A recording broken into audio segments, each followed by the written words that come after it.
Hey, what is going on, Fan Clan? Welcome back to the channel. My name is Dannyphantump. Happy Sunday. Here we are, like smack dab in the middle of the release of Scarlet and Violet base and Paldea Evolved, which is the second set in the Scarlet and Violet generation. And there's a lot of really heavy opinions when it comes to the Scarlet and Violet generation so far. A lot of people not very excited about Scarlet and Violet base, also not really excited about Paldea Evolved. Me personally, I really do like this set. I really do like Scarlet and Violet base. There is some weird stuff that kind of goes on at booster boxes. Really strong pull rates, but when you look at some of those ancillary products, some of the single packs, the 3-pack blisters, the build and battle bundles, the build and battle stadiums, when you talk about some of the packs that you pull out of those collection boxes, like we just opened up the Cyclizar EX box last week, seems like pull rates just aren't as good in those ancillary products. Never before have I ever believed that pull rates differentiate between booster boxes and then other products that go along with the set release. But Paldea Evolved is probably the first set in a long time where I'm actually really going to start paying attention to those numbers. And maybe I'll open up some exorbitant amount of booster packs that are outside of booster boxes, because it seems more and more like, even though Pokemon says we're not seeding booster boxes when it comes to English releases, it seems like they kind of are. Anyways, Scarlet and Violet, I actually really enjoy the artwork. I really enjoy the way they have the set laid out. I'm not a big fan of all the different rarities that they have. They kind of got away from a lot of the more simplistic types of things. It's a little bit overkill, a little bit too much. So you can let me know in the comment section down below what you think, maybe how excited you are for Paldea Evolved. But one of the things that cannot go without, you can't ignore it, is price drops. Scarlet and Violet has been absolutely destroyed, not just from a sealed aspect, but also singles really starting to take an extremely hard hit. Some of them have leveled off, okay, and I was like looking at things about a month after a set releases, the dust kind of settles and kind of get a feel for where things are going. Maybe we might see some consistency when it comes to some of these cards. They start doing well in tournaments. Some of them might level off a little bit or start going up a little bit. I'm going to flip you around so you can see exactly what I'm talking about. We're going to start out looking at the booster box itself. And it's interesting because Scarlet and Violet is the first time in a very long time where we have seen an MSRP increase when it comes to a new set. So you're looking at over $160 for the MSRP, the manufacturer suggested retail price. If you go to pokemoncenter.com and you look to order a booster box of Scarlet and Violet, Pokemon Center always sells at MSRP, so they're selling it at $161 and some change, which is much higher than the $143 and some change that we used to have for the MSRP when it came to the Sun and Moon block, the X and Y block, the Sword and Shield block. A lot more expensive.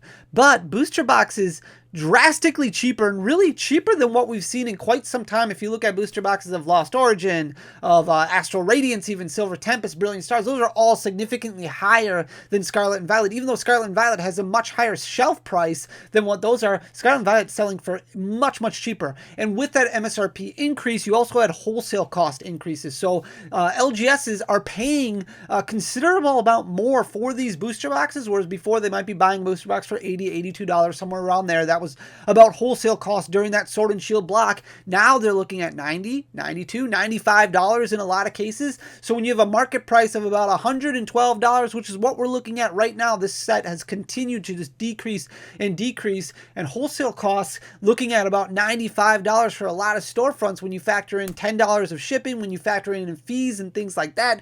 LGS is really not making anything when it comes to Scarlet and Violet, and this set just not in demand.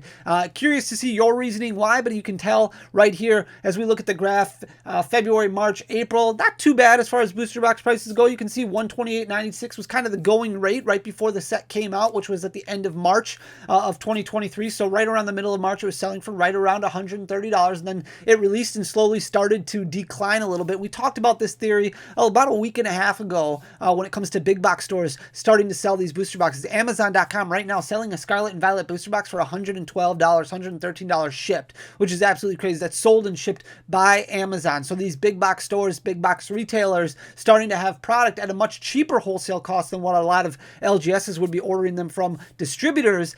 Very interesting to see that kind of driving the market price down. So is Pokemon really kind of catering more towards big box stores right now to make sure product is available and less expensive? Time is going to be very interesting to kind of determine what is going on when it comes to reprints, when it comes to additional waves and things like that. As of right now, Scarlet and Violet still available at a lot lot of distributors for ordering. However, the price point just doesn't make sense buying them at $95 wholesale because you're making next to nothing when it comes to turning around and selling these. And that's what we had to deal with in Pokemon a long time ago before this giant pandemic boom, is you wouldn't make any money on booster boxes. So a lot of your LGSs, a lot of your local game stores that specialize in trading card games focus more on sets like Yu-Gi-Oh! And trading card games like Magic and other tabletop games because the margins are just so much better than Pokemon. And that's why so many different stores had problems with allocations and things like that, because wholesale costs just didn't line up well enough with what the secondary market showed that they should. So it'll be very interesting to see what happens with Scarlet and Violet. It might be that Pokemon needs to change some things. It's going to be very difficult for brick and mortar stores, for LGSs, to really continue to stay in business. But Scarlet and Violet really starting to trend in the downward direction. If we look at singles, and we've got 24 different singles that we will go over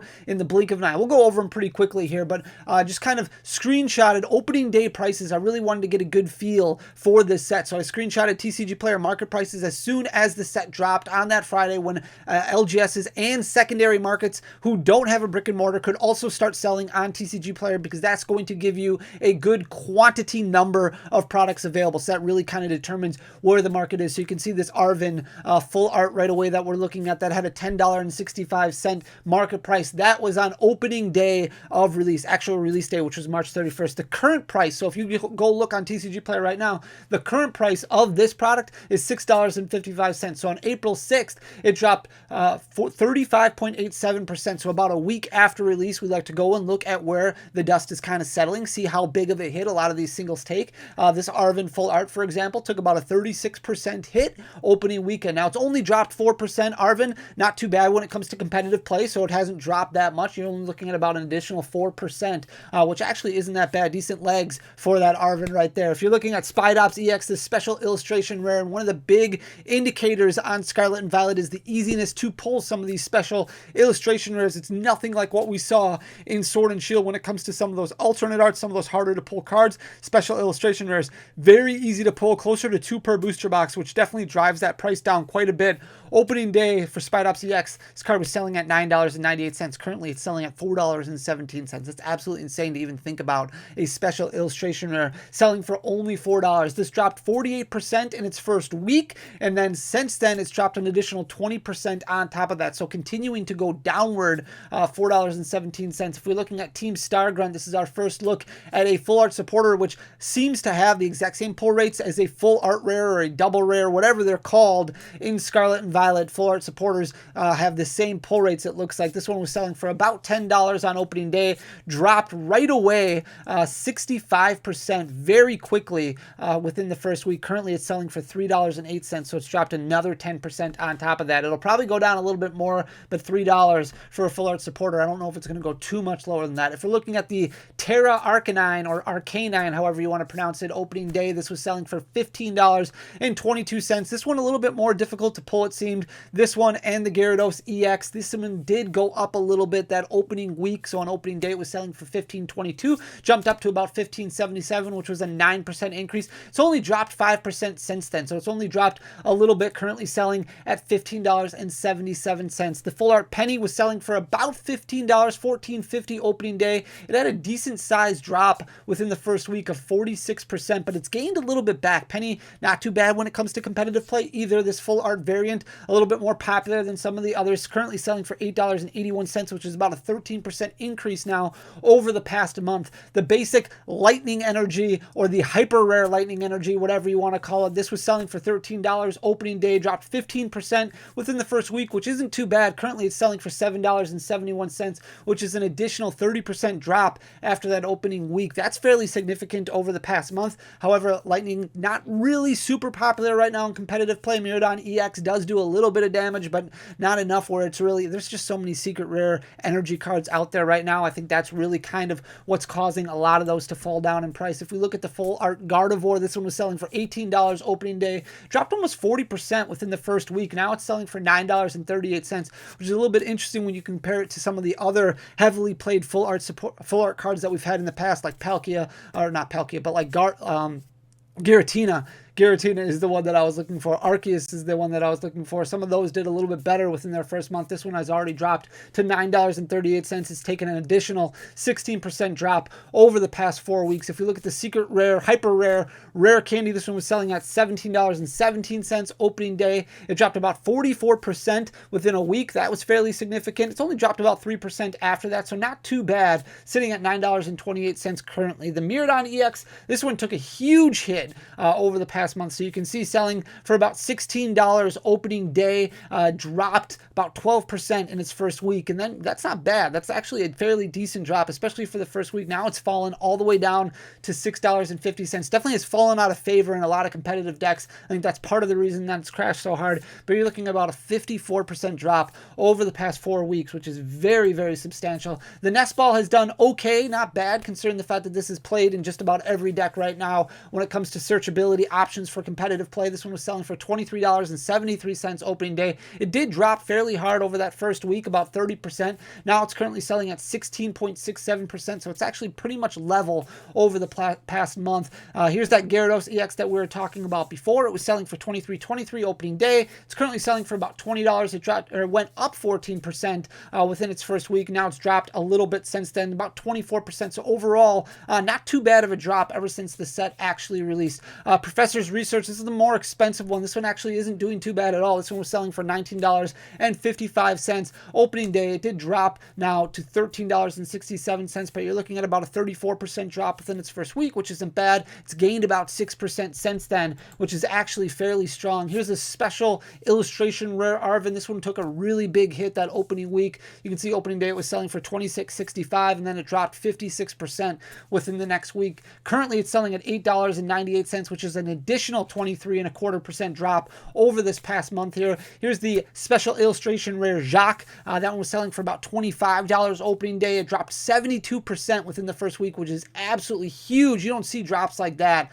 very often. 72% is massive. Currently selling at $5.16, so it's dropped another 25.5% after that initial 72% drop. So that one has gotten absolutely destroyed. The Koraidon EX Hyper Rare, this one was selling for about $25 opening day. This one fell 41%. Now it's dropped another 37.25%, sitting at $9.19. That one's gotten absolutely destroyed. The Iron Treads EX, this one bothers me because it's such a cool looking art card, but it's just not worth very much at all, which is okay because it is really cool, so it's relatively cheap to buy. But this card was selling for $32 opening day and then dropped almost 80% in that first week, which is that's baffling, absolutely baffling. Now it's sitting at $4.30, so it's dropped 80% opening week, and then in the last month it's dropped almost 36% more, which is just crazy. Here's that next penny, the special illustration penny. This one's actually done fairly well over the past month. It did have a very large initial drop in the opening week. It was selling for $31 opening day, then it dropped about 57% down to around $16 or $14 or so. Now it's actually gone up a little bit, 2.27%, currently sitting at $13.50. The Miraidon EX Hyper Rare was selling for $31 opening day. It dropped about 31%, not too terrible within that first week. Now it's dropped an additional 28%, so it's all the way down to $15.26. The Koraidon EX Special Illustration Rare, this one got hit fairly hard over the past month. This one was selling for about $64 opening day, then dropped about 40%. Now it's currently selling for $24.79. It's dropped an additional 35% over the past month. The Miriam, not doing too bad for the full art, not too bad at all, considering the fact it's not the special illustration rare. This one was selling for about $47 opening day, dropped about 35% in that first week. Now it's dropped an additional 21.5% down to $23.88. The Great Tusk EX, definitely not as bad of a drop as the Iron Treads EX, but still very substantial. You can see it's selling for about $37 opening day, dropped about 61%. Now it's dropped an additional 18.5% on top of that, close to around that $12 mark. Here's the Miriam EX Special Illustration Rare. This is the one that everyone was chasing. People were buying it for $200 before the set released, $300 before the set released. And people figured out it's really just not that difficult to pull. Selling for about $101 opening day, dropped 24% that opening weekend. Currently still not doing too bad. It dropped an additional 12%, sitting at 67.06. The Miradon EX, that one's selling for about $94 opening. This one's taken a bit of a hit. It's dropped over 50% over the first month of release.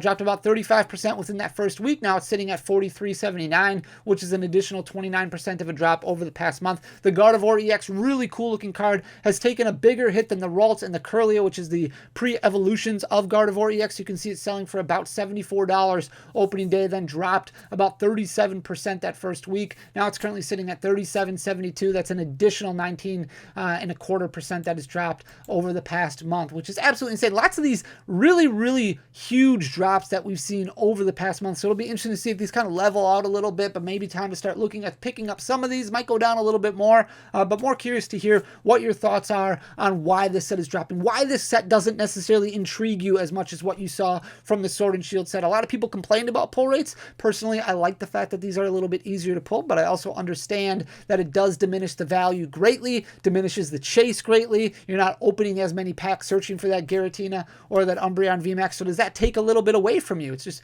very interesting to see what everybody thinks. So definitely drop a comment down below. If you enjoy the content, please hit that subscribe button, leave a like and a comment because it goes a long way for the algorithm. But most importantly, just thank you very much for being here, for listening to me ramble, for talking Pokemon with me. I really appreciate it, guys. Thank you so much for everything. I'll be back on Tuesday with another video. Until then, peace.